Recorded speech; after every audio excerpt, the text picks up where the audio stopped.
3. Ao vivo e a cores. Fala galera, fala meu povo, sejam muito bem-vindos a esses 7 dias que serão dias revolucionários, extraordinários, não só para a sua vida, mas para a minha, né? Quem ensina também é abençoado, quem ensina também é transformado. E olha só, a gente não está aqui para brincar, para enfeitar pavão, como eu sempre digo, a gente não está aqui de brincadeira e muito menos para te vender nada. Assim, no final desses 7 dias, sim, a gente vai abrir novas inscrições à CAF, a fila está grande, muitos de vocês procurando.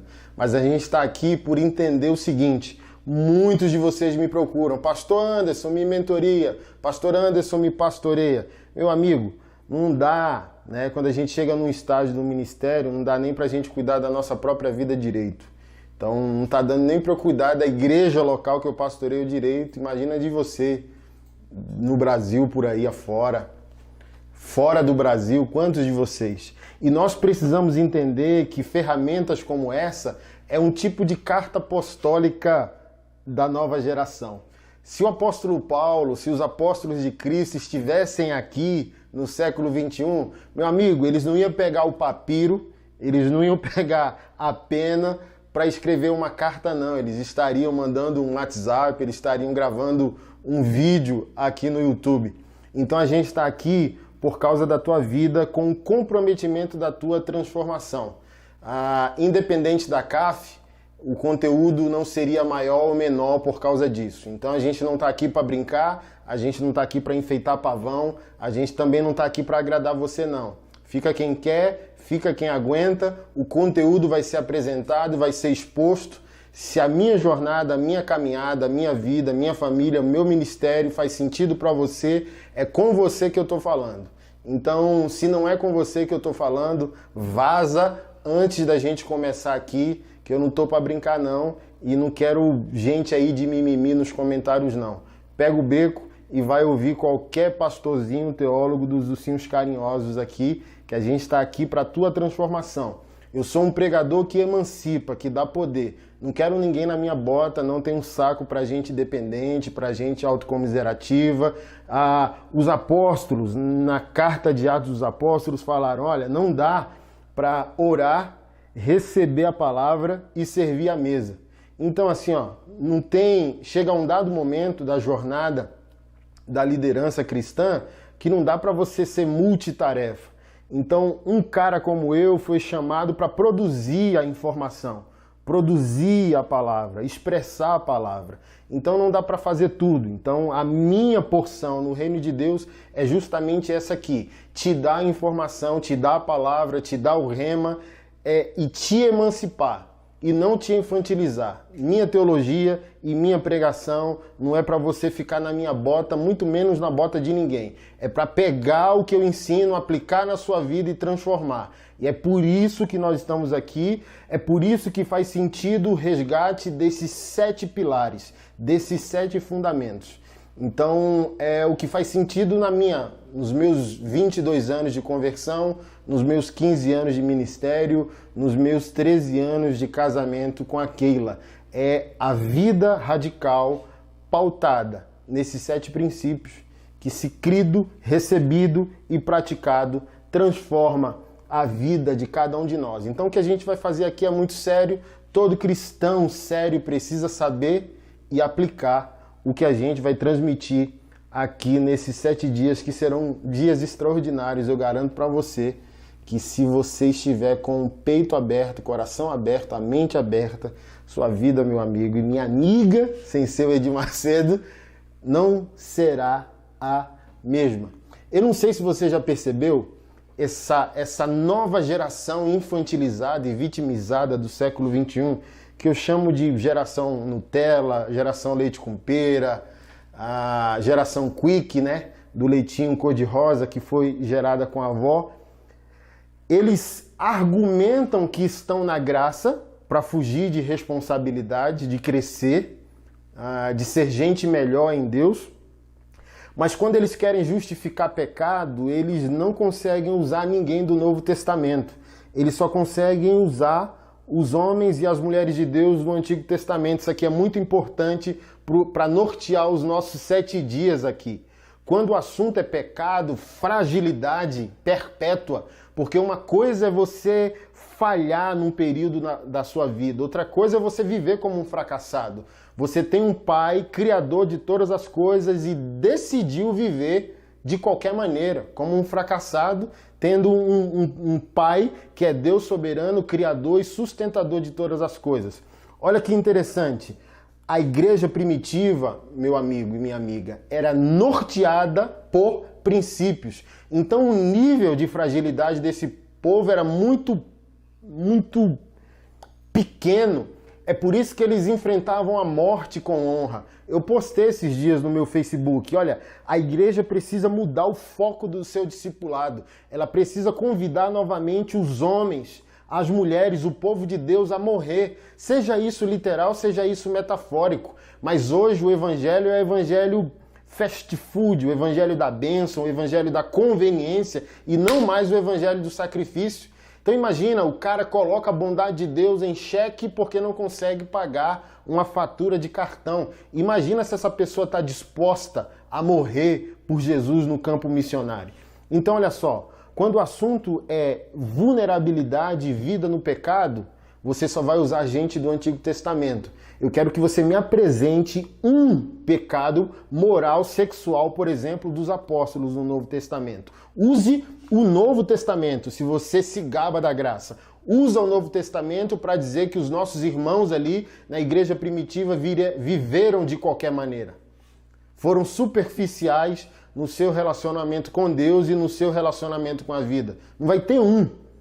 Não tem uma justificativa, porque Cristo inaugura de maneira absoluta uma vida pautada por princípios. E quem vive pautado por princípios erra menos, e quem erra menos se arrepende menos. Eu não sei se você já me ouviu falar isso, mas eu odeio ter que me arrepender. Eu penso o arrependimento de maneira macro. Pô, não já me arrependi no meu novo nascimento?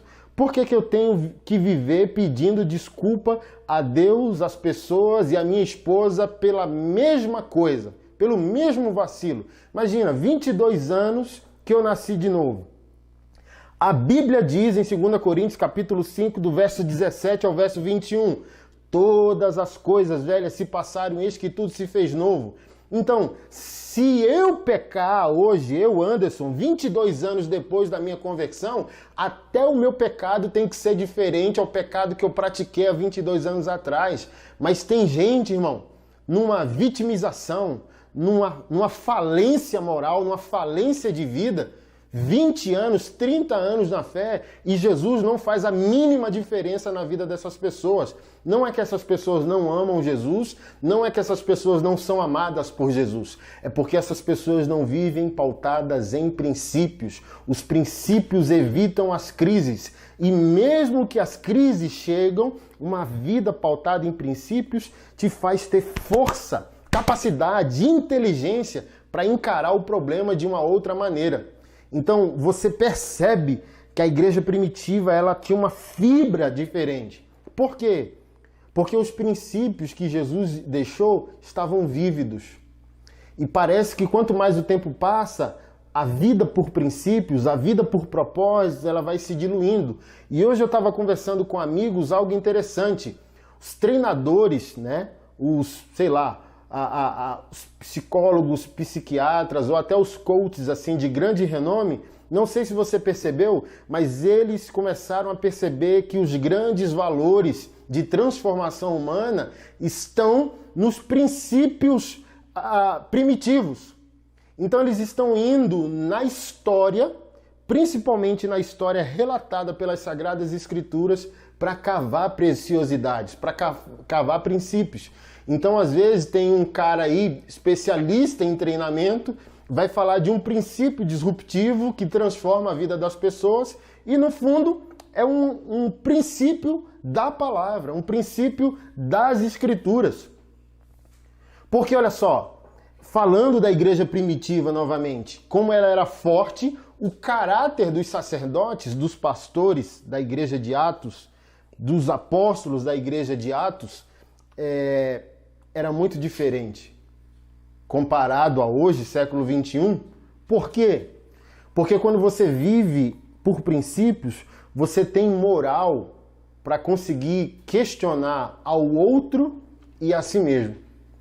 E essa é a minha grande esperança, trabalhar como um servo de Deus, como um homem de Deus, para ver a vida de homens e mulheres transformadas por meio dos princípios. Como eu disse no início, quem vive por princípios vai se arrepender menos, porque você vai ter menos crises no processo. Seu processo vai ser mais fluido.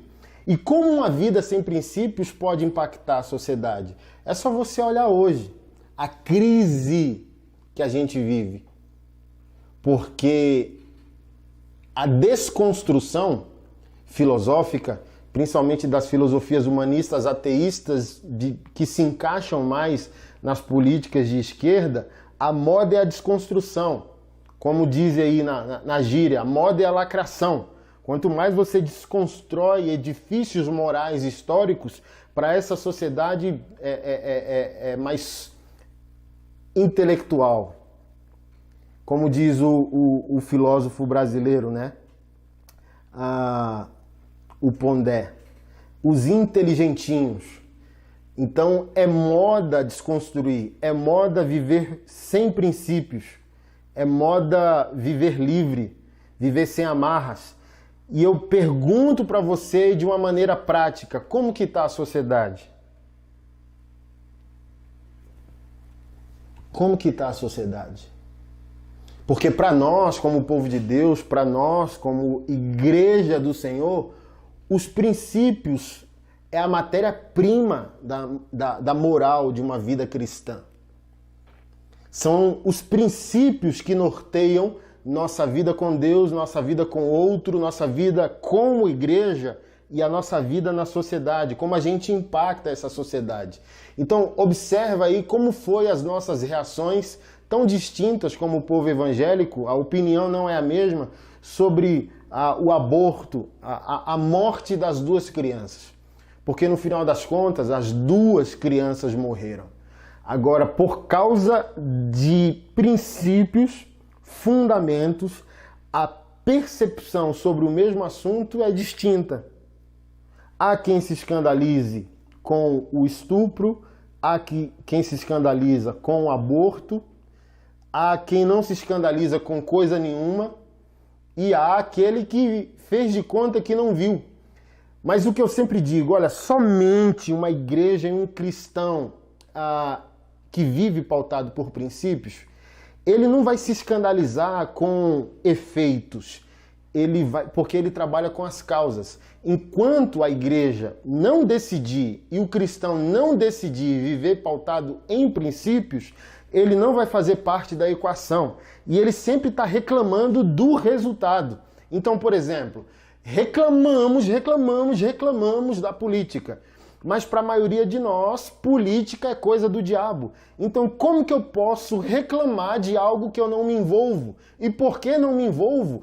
Porque vida pautada em princípio não é comum para a igreja evangélica. A nossa vida é um acidente. Somos santos por acidente. Assim, se Deus quiser, a vida vai dar certo moralmente, sexualmente, financeiramente. Então ninguém tem um código de comportamento. Ninguém sabe como viver. Então ninguém sabe como se comportar na vida. Não é que a política ela não é complexa, mas o político ele não se corrompe na política. A política só evidenciou sua corrupção. Então, a política é a oportunidade do sujeito expressar quem ele é. Então, ele não tinha princípios antes de ser um político. E a política foi só um mecanismo para ele expressar quem ele não era. E aplica isso em qualquer questão da vida. Você aplica isso no relacionamento, você aplica isso no casamento, você aplica isso no mercado de trabalho, você aplica isso no amor, no sexo, no dinheiro, em qualquer coisa. O erro, o pecado, a corrupção não começa na coisa em si, começa na falta do princípio, que daqui a pouco eu vou explicar para você o que eu considero um princípio. O que é um princípio, Pastor Anderson? Então, gente, entenda isso. O problema não começa no problema. O problema começa na falta do princípio. Porque imagina, você pega Billy Graham. Billy Graham, ele não foi um político, mas sem dúvida alguma, ele foi um dos homens de Deus na história do cristianismo que mais se envolveu com política sem ser político. Assim, ó, dá uma estudada na vida dele. Ele foi conselheiro de mais ou menos 5 presidentes da República.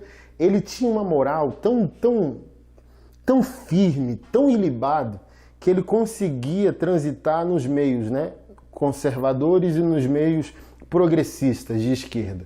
Perguntavam para ele se é de direita ou de esquerda. E ele dizia, olha, eu sou de Cristo, e não era o meio dele dizer que era isentão, que era centrão. Não, eu estou aqui para pregar Cristo e Cristo crucificado. Gente, Billy Graham, ao morrer, seu funeral foi transmitido ao vivo para mais de 150 países. Ele foi o único pastor norte-americano que teve no seu funeral as mesmas honrarias de um presidente da República. O seu corpo foi velado no lugar onde os corpos dos presidentes dos Estados Unidos foram velados. Aí você pergunta, a política é um meio corrupto? Não, Billy Graham era um homem que vivia pautado em princípios. Eu não sei se você sabe disso, mas o Billy Graham tinha na equipe ministerial dele um obreiro que era responsável para que toda vez que o Billy Graham descesse de uma plataforma, esse obreiro ia atrás dele para ofendê-lo. Olha só, a gente lotou estádios com o Descende em fevereiro, 8 de fevereiro. O Billy Graham enchia um estádio daquele sozinho. Dá um Google aí, Billy Graham estádio. Você vai ver o estádio lotado da grama até a arquibancada, sozinho, com uma pregação simples, porém profunda. Mas aquele homem, ele tinha um código de comportamento, ele tinha um código de conduta. E esse obreiro ia atrás dele dizendo, você veio do pó e ao pó você voltará. Você não é nada, Cristo é tudo nele, por ele, para ele são todas as coisas. Então Billy Graham era um homem que entendia que se ele vivesse livre, de maneira autônoma, entendendo que maturidade vem por cronologia, gente, você pode achar um garoto de 17 maduro e você pode achar um cara de 60 extremamente imaturo. Maturidade não vem com tempo, prosperidade não vem com tempo, santidade não vem com tempo. Tudo isso é intencionalidade. Os resultados da nossa vida só acontecem por intencionalidade, não por acidente. Billy Graham entendia isso. Se ele não desenvolvesse o seu código a partir dos seus princípios, ele teria falhado. A revista Time, se eu não me falha a memória, fez uma matéria de capa com Billy Graham. E dizem as más línguas que ele foi investigado pela revista e até pelo FBI por 3 meses. E no dia da entrevista, o entrevistador perguntou, Billy Graham, o homem perfeito em quem não conseguimos encontrar nenhuma fraude fiscal. Ele riu e disse, perfeito não sou, tenho muitos defeitos, estou longe de ser perfeito. E o entrevistador disse, então me fala um dos seus defeitos. Olha o que o homem de Deus disse, macho velho, mulher. Mulher? Então você peca com mulher? Você transa com mulheres fora do casamento? Ele disse, nunca, jamais. Não fiz, não estou fazendo e não farei. Mas como que você está dizendo que mulher é o seu fraco? Porque eu sei que mulher é o meu fraco. Minha natureza pecaminosa se interessa por isso. E como você faz para se livrar disso? Ele diz, eu passo a 100 metros de distância de cada uma delas. Isso é um código. E esse código está fundamentado com um princípio, que só ele sabe. Ele aplicou um princípio, esse princípio virou um fundamento, e esse fundamento gerou um código de conduta, um código de comportamento. É o que eu ensino sempre aos homens, na CAF e no Maçonaria. Olha, a partir de um princípio, gera-se um fundamento. A partir de um fundamento gera-se um código de conduta. Porque eu, Anderson, não peco da maneira que o homem comum peca, porque sou perfeito, porque me vendo como um gostosão, um vice-deus. Não, irmão, é só vida por princípio. Não fiz, não estou fazendo e não farei. Se fizer, todos vocês saberão. Um dia, eu já falei isso aqui na igreja. Olha, ninguém está livre de cair, ninguém está livre de pecar, mas todos podem viver uma vida com significado. Todos podem viver uma vida com propósito. Então, quando eu falo para os caras que eu estou há 20 anos, 21 anos e meio, eu ainda fiquei na pornografia 6 meses da minha conversão. 21 anos e meio sem pornografia. Os caras não acreditam. Porque quem está na lama enxerga o mundo a partir dessa sujeira. E ele acha que não é capaz. Então não é que o outro se tornou um santão, um gostosão. Não, o outro abraçou uma vida com propósito, macho. O outro abraçou uma vida por princípio. E pautado numa vida por princípio, eu me antecedo ao pecado. Eu não sei como você está, meu amigo, minha amiga. Mas se você tiver que decidir quando o pecado se colocar na sua frente, você não consegue resistir. Somente quando você vive por princípios, gera fundamentos, estabelece um código de conduta, fica muito mais fácil, porque você já está decidido antes do pecado chegar. Se você decidir quando o pecado chegar, você não consegue resistir.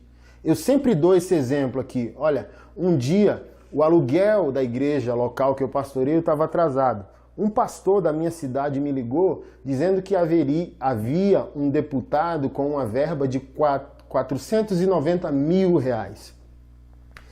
E aquele deputado só precisava do CNPJ de uma igreja e da conta de uma igreja. Ele transferiria o valor e a igreja ficaria com 40% e devolveria 60% ao deputado. Eu falei para esse amigo pastor, dizendo, olha, não me ligue mais, para não ser maltratado. Eu não sou do seu time, vou falar igual o Charlie Brown Jr., né? Chorão. Meu escritório é na praia, eu tô sempre na área, mas eu não sou da tua laia, não. Porque olha só, isso é princípio. Eu tenho uma necessidade e eu posso até santificar a necessidade. Aleluia! Deus mandou a provisão. Não, mas eu já tenho um princípio. Então eu já tenho um norte.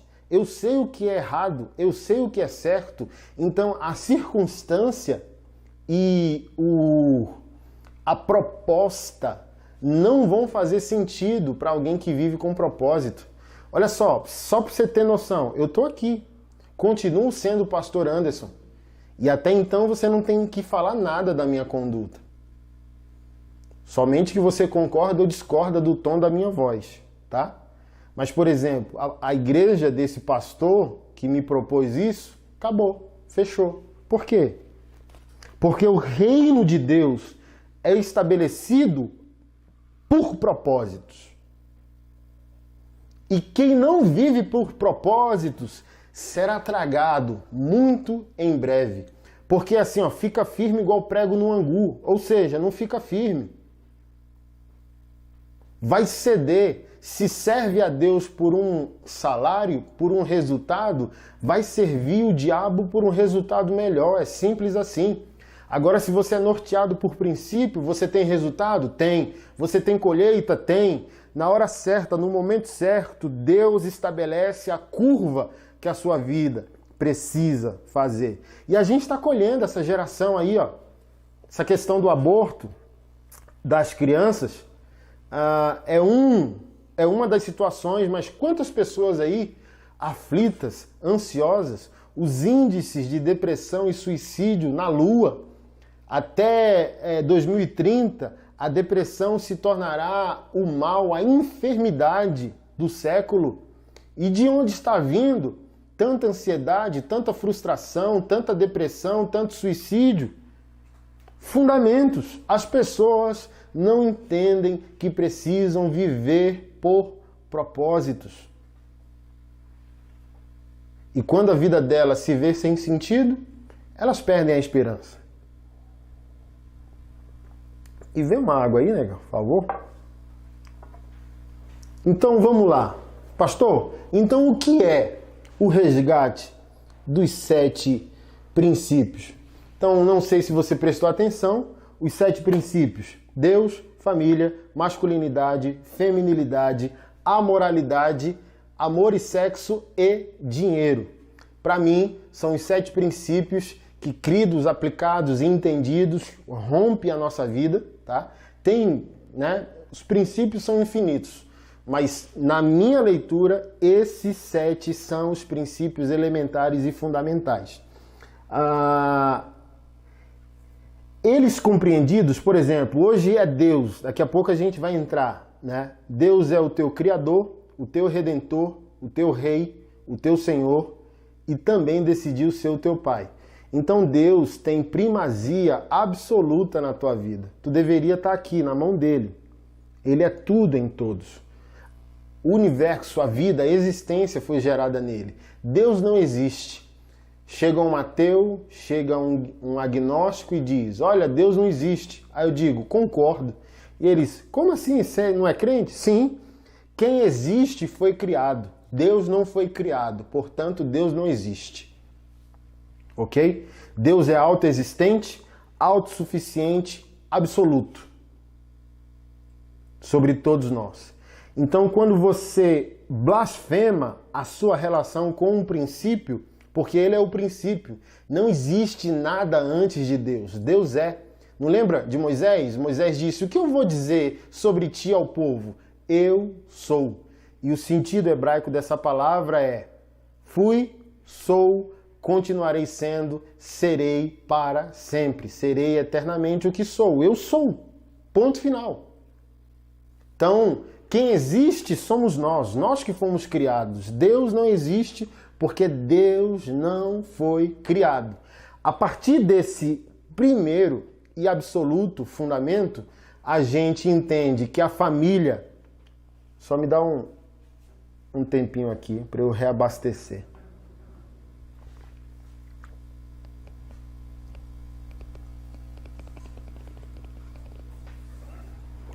Aleluia. Deus é bom. A gente entende que a família é a ferramenta apostólica de Deus, colonizadora. Eu sempre falo, a minha teologia se fundamenta em 2 aspectos.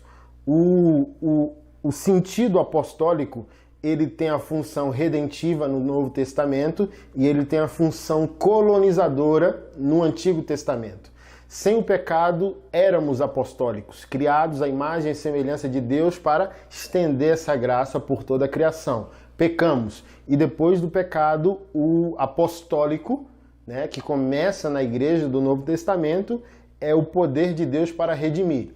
Então o apostólico inicial era para colonizar e o apostólico secundário, que é o apostólico do Novo Testamento, é o apostólico redentivo. E a gente entende que esse apostólico acontece no mundo por meio da família. Então a única permissão para você não ter uma família é você ser celibato. Tem aí os homeninos, os adolescentes e as Barbies gospel, né? Então a Barbie gospel também pega muito da nossa fala, que a gente pesa muito no homem, e a Barbie gospel acha que ela tá Coca-Cola no deserto, que o assunto não é com ela. Então o homem-nino tá com 30 anos, 35 anos morando com a mãe. Deixa eu falar um negócio pra você, macho velho. A única permissão que você tem de morar com a tua mãe e com o teu pai é se eles são inválidos, tá? Se eles precisam do teu cuidado. Tirando isso, toma vergonha e, cara, se envia. Se ninguém te enviou, seu pai não te enviou, sua mãe te envia, macho. Pega o teu beco. Porque é o que eu sempre digo, filhos não prosperam. Só homens prosperam. Só machos prosperam. Ah, mas eu trabalho. Não estou falando de dinheiro não, macho. Estou falando de prosperidade. Dinheiro é o que tu ganha e consegue acumular. Agora, prosperidade é a riqueza do reino de Deus progressiva em toda a tua vida. Tu pode ganhar 30 mil reais e morar com a tua mãe. Tu tem um caráter fracassado. Porque tu é engolido em outros valores da tua vida que não desenvolveram, atrofiaram. Porque só o envio te amadurece. Porque se tu, por exemplo, Tu ganha 30 mil, mora com os teus pais e transa com 20 mulheres. Tu não é homem, tu só é macho. Então ainda tu tá encapsulado, tu ainda tá na posição fetal da existência. Tu não consegue criar, empreender, gerar, se responsabilizar por uma família que não seja a família do teu pai. Então tu é um homem castrado, tu é um homem pela metade.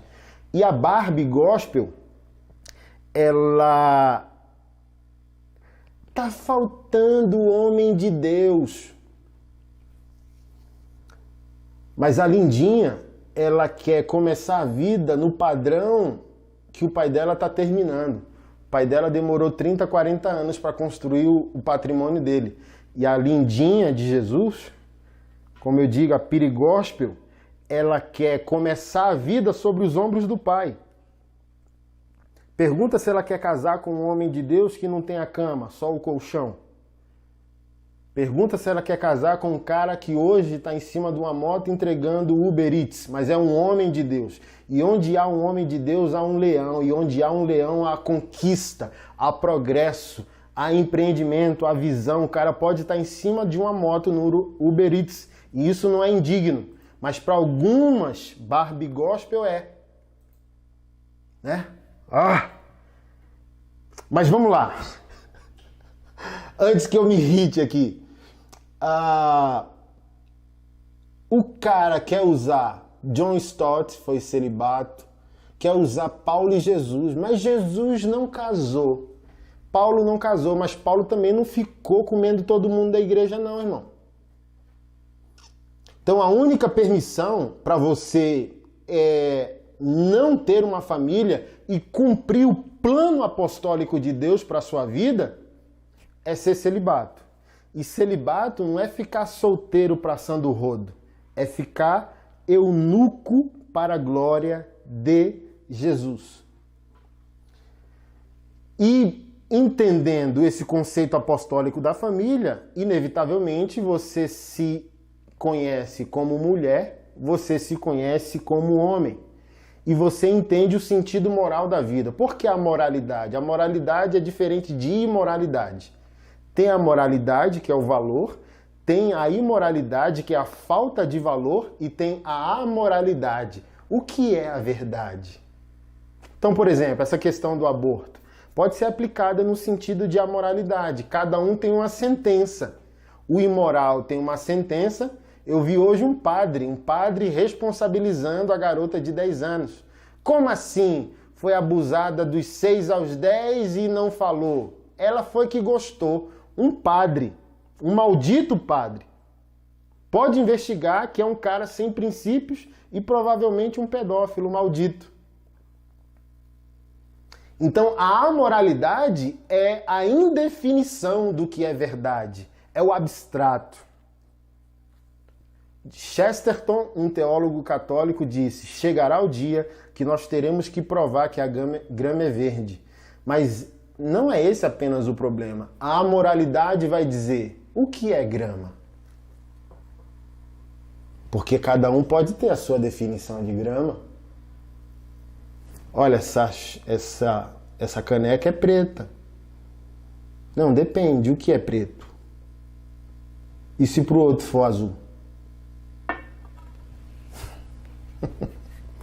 Isso vai definir o nosso sentido de amor e sexo, que é uma confusão muito grande nos nossos dias, que afeta a maneira com a qual a gente se relaciona com o dinheiro. Olha só, ninguém na Bíblia, nem o diabo e nem o pecado foram chamados de Senhor. O dinheiro foi. Quando o dinheiro não tem um trilho de propósito, significado e princípio, o dinheiro vira uma persona maligna. Ele se constrói como uma pessoa. E essa pessoa, biblicamente, se chama Mamon. Então, esse é o norte dos 7 dias, do resgate dos 7 princípios que nós teremos esses dias. E olha só, analisando a minha própria vida dentro desses 7 dias, eu creio que eu sempre fui um homem firme em Deus, um homem apaixonado por Deus, um homem norteado por propósitos. Mas, por exemplo, dinheiro, que é um dos últimos princípios que a gente vai tratar nesses 7 dias, era uma complexidade para mim. Então imagina, isso é recente, isso é 4 anos para cá que eu vim destravar. Então, por exemplo, tem uma moça que faz parte da nossa equipe, que ela ficou responsável em gerenciar os nossos projetos sociais. Ela fez isso durante uns 2 anos. Ela e o marido eram missionários e eles contam a história que, por exemplo, saía para ir ali tomar um açaí ou um sorvete. Eles tinham que limpar a boca para poder voltar para a base missionária, porque na base missionária eles poderiam ser repreendidos de missionário playboy. Porque olha só, a síndrome de Adão, e a síndrome de Adão no assunto dinheiro é o franciscanismo. Então prosperar é pecado, ser rico é pecado, ter bens é pecado. É muito lindo, né? Essa moça chegou para mim agora recentemente dizendo: pastor, eu quero me desligar do projeto, porque meu marido recebeu um convite que se estendeu a mim para a gente mudar de cidade e tal, não sei o quê. E a história é tão linda porque, irmão, imagina, ele saindo do estágio do missionário limitado, missionário medroso, o missionário franciscano, que comprar um açaí era um crime porque tem uma criança morrendo de fome na África. Olha que loucura. É a mesma coisa dizer, come tudo que está no prato, tem alguma criança morrendo de fome no país. E daí? O que tem a ver uma coisa com a outra? Para 2 anos depois, essa mulher ser uma outra mulher com uma outra visão, aguerrida, empreendedora, e a gente riu, né? Eu falando bem assim, como eu não aceito o teu desligamento? Então, assim, ela é violenta. Assim, ó, um ódio pelo resultado pecaminoso da natureza de Adão nela. Eu quero tudo. Não sou mais uma missionária com culpa. Eu quero criar, eu quero ser, eu quero aceitar a restituição que há em Cristo Jesus para aquilo que Adão me destituiu de ser e ter. Então, só quando eu recebi essa cura que eu consegui transmitir a cura. Por isso eu estou aqui nessa noite também, transmitindo isso para você. O dinheiro era um Deus às avessas, assim. Um amigo meu falou semana passada dizendo, olha, o amor é muito lindo e o amor só te faz levantar da cadeira, mas alguém tem que pagar a conta. Não sei se você lembra de uma história, está relatado nos evangelhos. E um homem que veio de Arimateia, muito rico e discípulo de Jesus. Irmão, o texto bíblico fez questão de enfatizar que o homem era rico. Um homem vindo de Arimateia, chamado José, muito rico e discípulo de Cristo. Pegou o corpo, comprou um túmulo novo na rocha. Gente indigente era enterrado no chão e colocava um pó de cal em cima para o judeu não passar em cima e se contaminar. Gente nobre era enterrado em túmulos virgens abertos na rocha. Jesus foi enterrado, sepultado como alguém nobre. José de Arimateia, olha só, nenhum apóstolo, que eu falo isso num livro meu chamado Riquezas Amargas. Talvez os apóstolos, por terem uma urgência escatológica, Jesus está voltando, a gente precisa evangelizar o mundo. Falaram pouco das coisas aqui da terra. Se eles entendessem que Jesus, 2000 anos depois, ainda não teria voltado, talvez a nossa teologia cristã fosse mais abrangente para os assuntos de segunda-feira. Nossa teologia é uma bênção, a Bíblia é totalmente a palavra de Deus, mas tem coisas que não se estenderam no seu raciocínio teológico, porque os apóstolos tinham uma urgência escatológica, tá? Mas olha só, nenhum deles, certo que eles fugiram também, mas nenhum deles teve o dinheiro para pagar o funeral. Quem pagou o funeral? Então, olha só, quando o dinheiro encontra propósito, esse era o problema antigo aqui do seu mentor, do seu pastor. Esse era o meu ponto negativo nesses 7 princípios. Eu tinha medo do dinheiro. O dinheiro, irmão, ele teme quem entende o seu propósito em Deus. Mas o dinheiro não leva desaforo. Mas quando a gente aprende a nossa identidade, o nosso propósito em Deus, dinheiro nos serve. Irmão, e a gente não precisa ter medo. É para ganhar o máximo que você puder, desde que Jesus seja glorificado e as pessoas sejam servidas. Então, indo para a parte prática, como vai funcionar esses 7 dias? Então, olha só, 7 vídeos diários serão enviados para os grupos que vocês estão cadastrados, seja no WhatsApp, seja no Telegram. E nesses grupos, além dos vídeos, serão enviados os PDFs do resumo de cada aula, de cada dia, de cada vídeo, tá? E olha só, se mexeu contigo, se mexeu com as tuas estruturas, aproveita e compartilha o máximo que você puder, engaja pessoas a ouvirem esse conteúdo, ouve de novo quando acabar a live. Porque assim, depois de alguns dias, todo esse conteúdo vai ser tirado do ar e só o PDF que você receber vai ficar disponível, tá? Então, olha só, qual é a consequência de uma vida pautada em princípios? A primeira coisa é uma vida centrada apenas na opinião de Deus. Quando você entender uma vida por princípios, você não vai ser mais democrático, você vai ser teocrático. Deus falou, a água parou. Porque vai ter momentos que aquilo que Deus está falando e estabelecendo é tão absoluto na sua vida que não faz sentido nem para você, até você acha que você está ficando louco. Olha só, deixa eu falar para você, uma ideia revolucionária, ela vai ser humilhada por todos, até por você. Só depois de alguns anos as pessoas vão fazer uma fila de desculpa. Então, a consequência desses 7 dias é uma vida tão firme, é uma vida tão convicta, que até você passará a ter dúvida de si mesmo. Assim, o seu foco, a sua teimosia santa, a sua obstinação, ela vai ser tão feroz, tão viril, tão focada, tão disruptiva, tão criativa, tão empreendedora, que vai ter horas que você vai duvidar de si mesmo. Porque é como se houvesse 2 vozes dentro de você. A medrosa, que ainda é a consciência de Adão, e a absoluta, dizendo, tudo vai ficar bem, Jesus já está no futuro, olhando para mim, rindo para mim, dizendo, pode vir, venha para o seu destino, venha para o plano que eu estabeleci para você. E, meu querido irmão, igrejas precisam ser plantadas, empresas precisam abrir, missionários precisam ser enviados, riquezas precisam ser geradas. A gente fala muito sobre o nosso ganho eterno, mas tem coisas extraordinárias e maravilhosas que podemos viver e estabelecer aqui. Resultados são para agora, não são para a eternidade. Eternidade é consequência do que nós estamos fazendo aqui, mas o resultado é para agora. Uma vida santa, uma vida próspera, uma vida com propósito. Voltando a falar de dinheiro, você acha que é nobre seu filho querer e você não ter?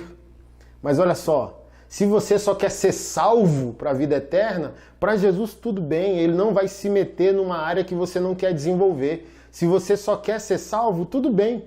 Mas olha só que coisa interessante. Paulo diz em Romanos, capítulo 3, verso 23, que todos pecaram, destituídos foram da glória de Deus.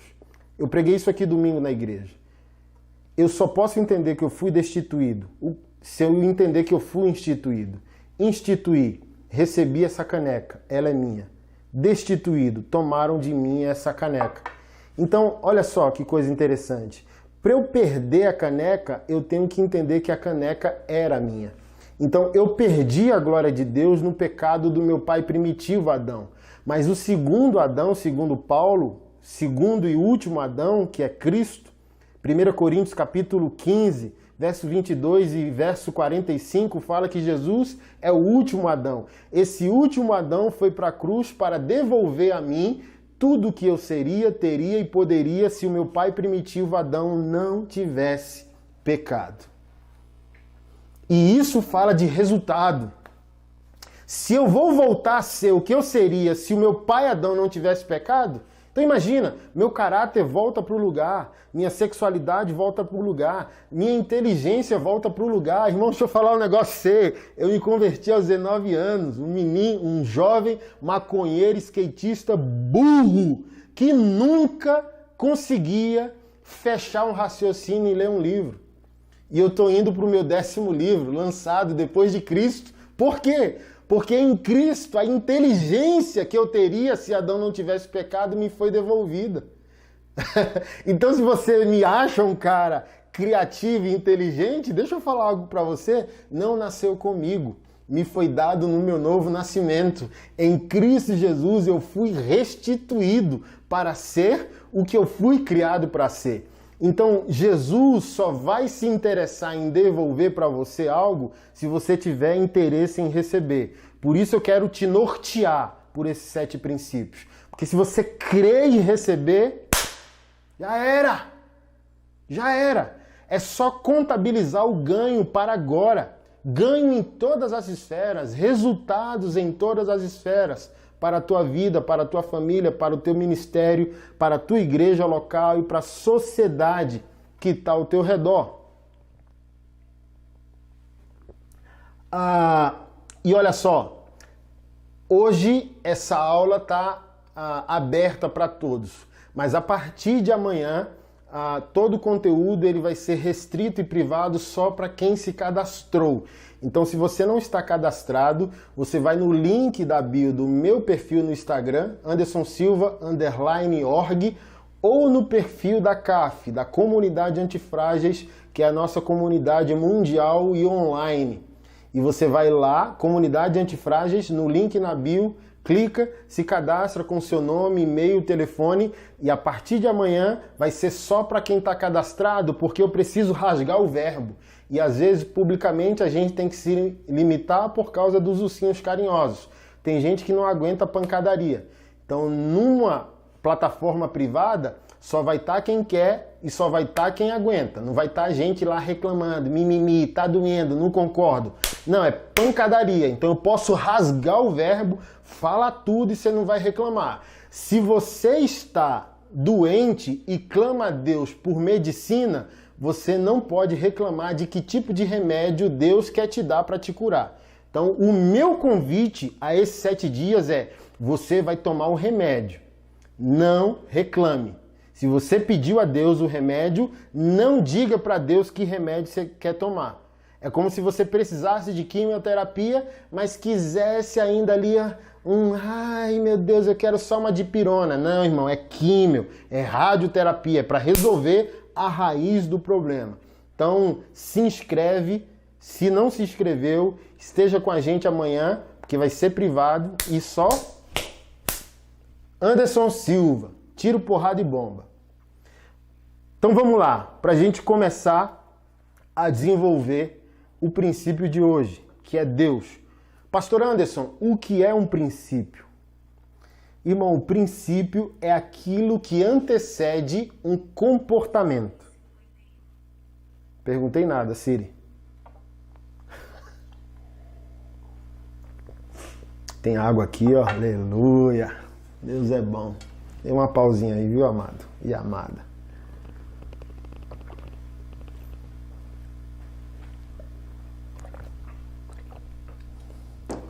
O que é um princípio? É o valor que antecede o comportamento. Por que nos tornamos uma sociedade amoral, ou imoral, ou sem valor, ou caótica? Porque o comportamento da sociedade atual é um acidente. As pessoas estão mortas, é um The Walking Dead da vida real.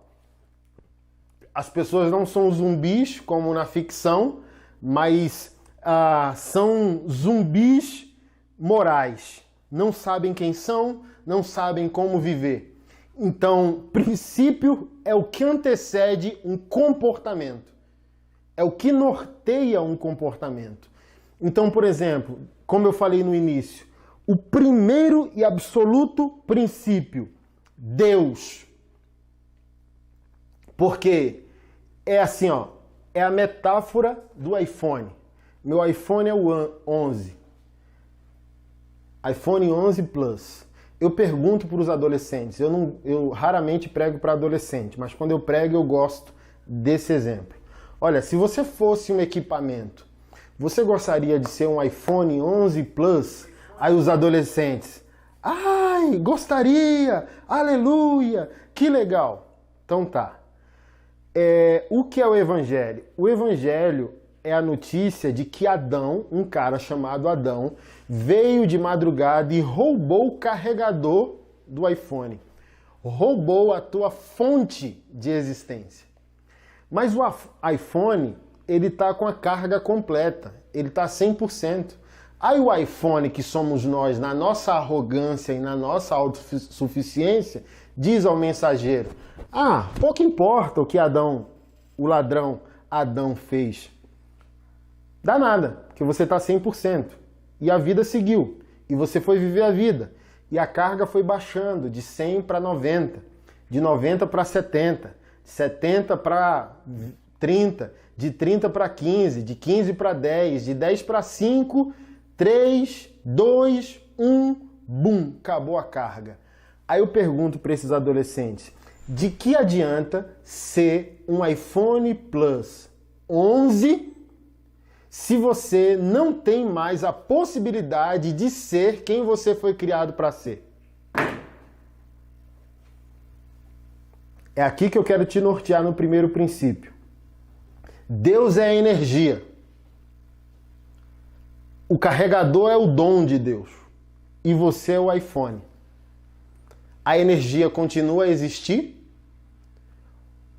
O carregador continua a existir, mas foi roubado? E sem o carregador, não há relacionamento entre a energia e o iPhone.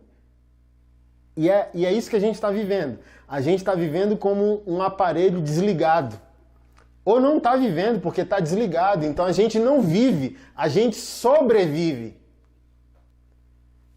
Deixa a vida levar, como diz o pagode, entendeu? Mas não leva a vida, não cria, não tem a vida sob controle, não tem a vida sobre a rédea. É a vida que leva o sujeito, quando deveria ser o sujeito que leva a vida. E o que é viver por princípios?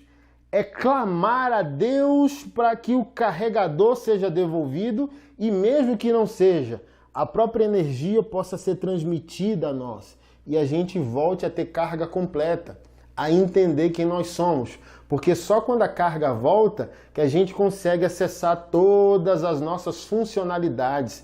Então você abre aqui seu aparelho, olha quantas funções, quantos aplicativos, com quantas pessoas eu posso me conectar. Isso aqui é a metáfora perfeita para o Evangelho, para a família e para a vida. Mas se eu estou desligado e não posso mais ser carregado, não adianta ser quem eu aparento ser. Porque quando eu recebo a carga que vem de Deus, é que eu consigo saber quem eu sou.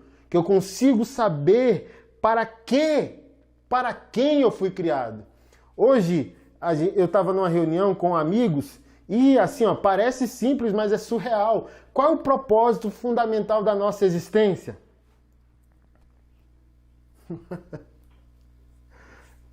Qual é o propósito central da nossa existência? A gente só vai descobrir a partir do nosso relacionamento com Deus. E esse amigo falou na reunião, olha, responder a Deus onde eu estou e quem eu sou e onde está o meu irmão. Cara, parece simples, mas é poderoso. Só quando Deus pergunta, Adão, onde estás? Eu respondo, estou aqui e continuo sendo quem o Senhor me criou para ser. Aí quando Deus pergunta, Caim, cadê o teu irmão? Está aqui. Então, quando eu entendo quem eu sou, eu me responsabilizo por quem tu és. Então, por que eu não me importo contigo? Porque eu não me importo comigo. Porque quando eu não vivo os princípios, eu não estou preocupado com nada. Porque eu estou lutando pela sobrevivência. E pela sobrevivência é a lei da selva, é a lei do mais forte. Eu faço de tudo, eu atropelo tudo e todos para chegar ao meu objetivo. Então eu não cresço para servir, eu não enriqueço para compartilhar. Não, eu vivo por atropelar pessoas e processos. E um dia o boleto chega. Tem gente que enriquece sem Deus. Mas sem Deus é impossível prosperar. Você enriquece sem Deus, prosperar não. Porque, como eu sempre digo, a riqueza é o que você acumula. A prosperidade é quem você se torna. Então, Deus é o primeiro princípio da nossa existência. E olha só, a fala de uma pessoa não pode estar divorciado de quem a pessoa é. Não tem como você ter relacionamento comigo sem ter relacionamento com o que eu digo. Então, olha só, muitos pregadores, ursinhos carinhosos da atualidade, ferem o princípio da palavra, o princípio da inerrância bíblica. Olha, a Bíblia não é a palavra de Deus, a Bíblia contém a palavra de Deus. Que vontade eu tenho de pular no pescoço dessas pessoas. Porque como que você pode divorciar o que uma pessoa é do que uma pessoa fala? É impossível. Então, a Bíblia é a palavra de Deus. Como que eu posso separar quem Deus é do que Deus falou? Então, se a gente quer ter Deus como nosso primeiro princípio, a gente precisa entender que a sua palavra não é uma opinião. A sua palavra não é uma sugestão, a sua palavra é um veredito. Ei, me ouça! Se você quer prosperar, se você quer que a sua vida tenha sentido, a Bíblia não é democrática, ela fala e você cala. A Bíblia não está sugerindo, a Bíblia está ordenando, a Bíblia está estabelecendo. A Bíblia é a palavra de Deus para a nossa transformação, para a minha e para a sua transformação. Então a Bíblia não está perguntando o que você acha, irmão. A Bíblia é como um trem atropelando um Fusca. Bota um Fusca no trilho. Olha. Não, o trem vai passar e não quer nem saber. Então você precisa ser radical. Eu sempre digo, irmão, eu não negocio uma palavra que transformou minha vida. Meu amigo, olha, dessa palavra eu creio até na capa. Ó, eu creio até na capa dela. Porque transformou a minha vida. Não há negociação. Se eu quero transformação para todas as áreas da minha vida, não deve haver negociação com aquilo que está escrito. E só funciona lido e aplicado na primeira pessoa. Não tem como ser o crente pá, que ouve e diz, se o fulano tivesse aqui, sempre joga para o lado. Você tem que ser o crente inchada. É comigo. A Bíblia só funciona quando é lida na primeira pessoa. E quando você lê a Bíblia na primeira pessoa, você também se permite ser lido por ela. A Bíblia não vai funcionar quando você a lê. A Bíblia vai funcionar quando você entender que ao ler a Bíblia, você tem que permitir a Bíblia ler você, expor você, denunciar você, humilhar você, convidar você a novos estágios, convidar você a novos níveis de vida. Então, olha só, as Sagradas Escrituras dizem em 1 Timóteo capítulo 6,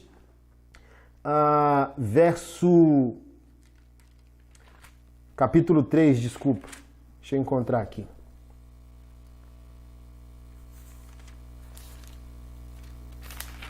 Cadê, meu Deus?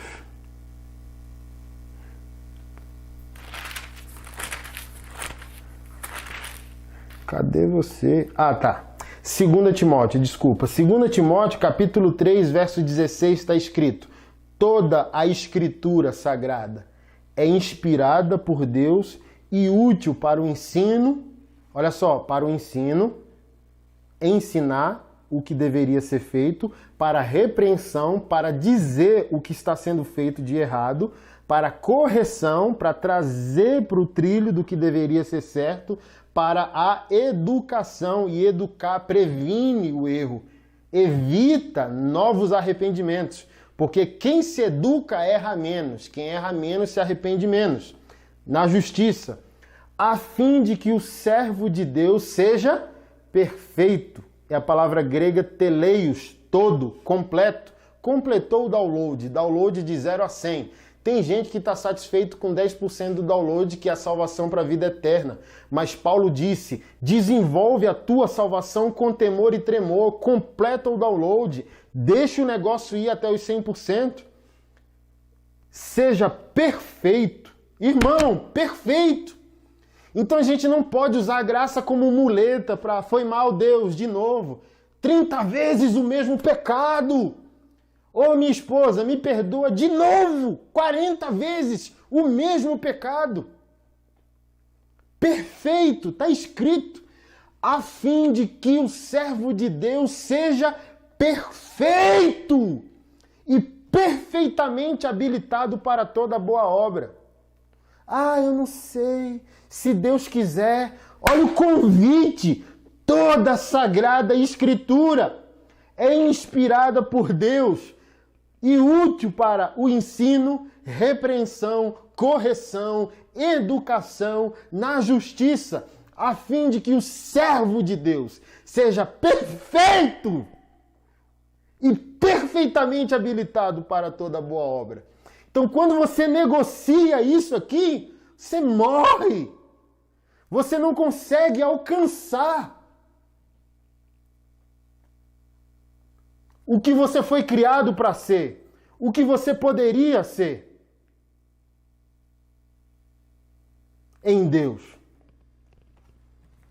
E o que me enche de alegria, sabe o que é? Existe um começo para tudo, né? E o começo da nossa fé e da história de Deus com a humanidade é Gênesis 1. Eu prometi para mim mesmo que um dia eu vou escrever um livro. E disse Deus. Por que Deus é o primeiro princípio? Porque sem Deus nada é. Sem Deus nada existe. Sem Deus nada vive, tudo sobrevive. Quando Deus disse que ao Adão comer do fruto ele morreria, e ele não morreu na nossa definição de morte e de vida, então o conceito de Deus de vida e de morte é muito mais elevado que os nossos conceitos. Adão morreu, não na nossa definição de morte e de vida, mas na definição de Deus de morte e de vida. O que morreu em Adão foi o próprio Deus, a vida de Deus e toda a capacidade que Deus tinha dado a nós. Morreu em Adão uma vida pautada por princípios. Porque você vai desistir de uma vida de princípio quando você ouvir como Eva ouviu a serpente. Foi assim que Deus disse. Por que eu estou exaltando as Escrituras Sagradas? Porque uma vida sem princípios é primeiro uma sugestão da serpente. Foi assim que Deus disse? Diferente de Jesus. Como que Jesus resistiu à tentação no deserto? Está escrito, está escrito, está escrito, está escrito, está escrito, está escrito. E a sugestão da serpente no início foi assim que Deus disse? Então Eva desistiu de um princípio. Que princípio foi esse? Deus. Quando ela desistiu do princípio, convenceu o marido a desistir do princípio, caos. Mas o que é maravilhoso para nós? Gênesis 1, verso 1. No princípio Deus criou. Verso 3. Então Deus disse. Verso 4. E Deus viu. Verso 5. Deus chamou a luz. Verso 6. E disse Deus. Verso 7. E Deus fez. Verso 8. E Deus chamou. Verso 9. E Deus disse. Verso 10. Deus chamou. Verso 11. E Deus disse. Verso 14. E disse Deus. Verso 16. Deus fez. Verso 17. E Deus colocou. Verso 20. E Deus disse. Verso 21. Assim Deus criou. Verso 22. Deus os abençoou. Verso 24. Deus disse. Verso 25. Deus fez. Verso 26. E Deus disse. Verso 27. Assim Deus criou. Verso 28. E Deus os abençoou. Verso 29. E Deus disse. Verso 31. E Deus viu que tudo o que havia feito era muito bom. E por que não é bom mais em mim, em ti? Olha a seca no sertão nordestino que a gente tem que ir lá para fazer missões. Aquilo não é o conceito criativo de Deus. Porque o pecado de Adão não é só um pecado moral contra si. É um pecado contra o cosmos. O cosmos, a criação toda morreu no pecado original de Adão. A seca no sertão nordestino é consequência do pecado original. Porque se o texto diz, em Gênesis 1:31, que Deus viu que era tudo muito bom e não está nada tudo bom, não existe a condição inatura em perfeição. Nada nasce mais perfeito depois que Adão pecou, depois que Adão errou. Por que a gente tem que resgatar uma vida por princípios? Porque a gente vai voltar para esse patamar de Gênesis 1, onde Deus diz, onde Deus forma, onde Deus vê que tudo é bom. Por isso que, se Deus não estiver na raiz da equação, Deus não vai estar no final. A gente quer chamar Deus quando o nome entra no Serasa, quando o cheque volta, quando a falência é decretada. Mas por que não chamou Deus na raiz? E a raiz é a esmola, a doação, a filantropia, a caridade, o dízimo, a oferta. Chama Deus na hora da prosperidade. C.S. Lewis diz, olha, Deus quer falar conosco na saúde e na prosperidade. Mas porque somos surdos? O sofrimento é o megafone de Deus. Por que não chamou Deus no namoro? Só quer chamar Deus no divórcio. Deus é o princípio primário, absoluto de nossa existência. Não que Ele não possa ser chamado para resolver os nossos problemas, mas os nossos problemas só existem porque estamos vivendo sem os princípios que deveriam nortear a nossa vida. E olha só, gente, eu tô empolgado, se deixar eu vou até as 5 da manhã, mas eu tenho mulher e filhos, tá? Amanhã, como eu disse, quem não se inscrever vai ficar de fora, que amanhã não vai ser aberta, vai ser fechada, vai ser privada, tá? Amanhã, o segundo princípio é a família. E eu já pincelei um pouco aqui do que vai acontecer amanhã. A família como a célula apostólica primária para Deus colonizar o mundo, abençoar o mundo e redimir o mundo. Lembra o que Deus disse a Abraão? Todas as famílias da terra serão benditas por teu intermédio. Então, a família é a força motriz pela qual Deus se expressa com maestria, com perfeição. É por isso que em Efésios 5, Paulo compara a igreja com um casamento, porque a metáfora perfeita, a família humana e a família de fé. Então são protótipos complementares. E é um pouco disso que a gente vai falar amanhã.